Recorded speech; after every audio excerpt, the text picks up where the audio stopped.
Welcome to the Deliciously Divine Kitchen. My name is Donna, and I'm visiting from Miami. And I'm here to teach you how to become a vegetarian, but an easy, practical method. The problem is when you make a decision to become a vegetarian, you're kind of left in this place like, how am I going to become a vegetarian? All of my life I've been eating all kinds of foods, all kinds of meats, and that's what you're accustomed to. So making the change is something that you're not used to.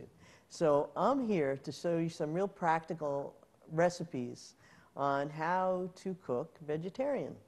And the first thing we're going to cook today is a no pie crust spinach pie. It's really easy.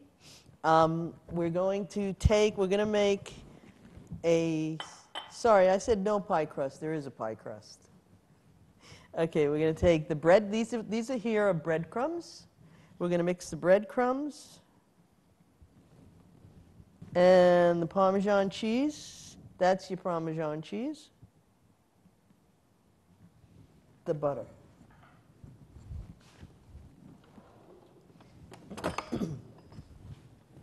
We're going to chop up the butter. The butter's softened, so it's easier to mix. And we're going to take this, put it in here, and we're kind of just going to just mix it around. Sometimes the best way to do it is the old-fashioned method you've probably seen in your family kitchens, is using your hand. And then you mix it with your hand. Okay, see the way this is like coarse crumbs? That's the way you want it. So what you're going to do next is take your pan, and you're going to put all the crumb mixture in here. And then you're going to flatten it out. Okay, then once you get everything in here, we're going to ask somebody to put this in the fridge for you. See, like that. That's your crumb, okay? Well, you see we have the mushrooms here.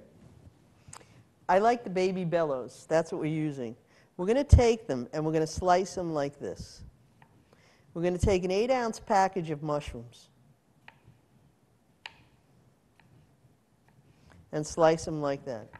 So far, what we're using so far, we used a cup of dried breadcrumbs, we use a cup of grated Parmesan cheese, and a half a stick of butter, softened. That's what we've got so far, okay? Now, we're going to use an 8-ounce package of portobello mushrooms, and we are going to slice them like that. Okay? To that, along with that, we've got organic chopped spinach. A package of organic chopped spinach, frozen. You can use fresh, but fresh tends to be a little bit more watery. Okay, so now we're going to come on over to the stove, and we're going to cook up the spinach and the mushrooms, the sliced mushrooms. Okay, we've put the chopped spinach and the mushrooms together. We've got a little bit of olive oil and a little bit of butter. And you want the mushrooms to get a little soft. You don't want them crispy. You want them to get soft. You also want the spinach to get the coating of the olive oil and the butter. Okay, I think this is good. So you see, that's what it's going to look like. See?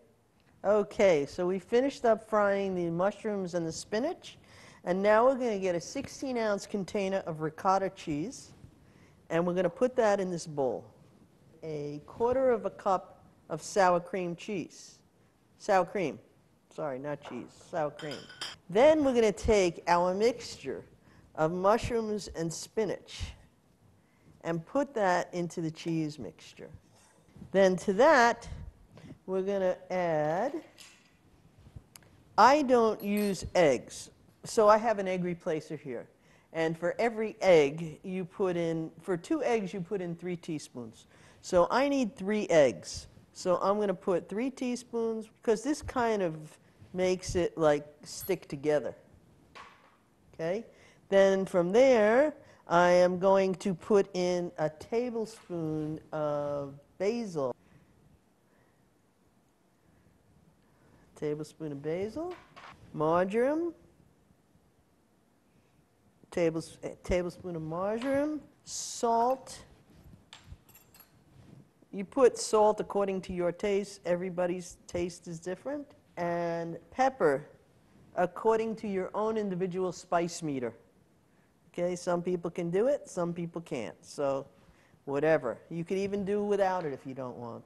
And then like a little bit of nutmeg. You're going to put that in. That's like maybe a quarter of a teaspoon. But that, again, is also to your taste. Then we're going to mix it around. Now we have the crust chilling in the refrigerator right now, which we have to get out so we can fill this up. You have to remember that your kitchen is your space. And when you are feeding yourself in your kitchen, you're feeding yourself to make yourself feel good. And so any vibrations that are in your kitchen have to remain. And so you have to make it a clear space. So when somebody comes in your kitchen and has a little attitude problem, I would ask them to leave that. And so keep your kitchen space, the clean, clear space for yourself. This is where you prepare your food. This is where you have your peaceful moment, okay?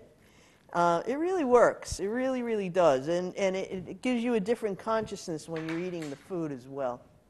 Okay, so here we have our chilled crust. And we're going to put the cheese mixture on top of the crust. We're going to empty out this bowl. And remember what I was telling you about that consciousness, okay, in your kitchen. Listen to the sounds in your kitchen when you're preparing something. When you have something on the stove and you have something sizzling, listen to the sounds of that sizzle. It should be that quiet in your kitchen when you're cooking for yourself. Okay, so now we're going to hear those sounds. I'm going to get all of this into here. And it looks kind of like that. And you had a quiet kitchen. So now give yourself a peaceful moment. Put it in the oven. Let it cook. Now we cook that for about 45 minutes, and then we're done. Okay, so we have our spinach pie. We touch it, and it bounces back, kind of like a cake does when you know a cake is ready.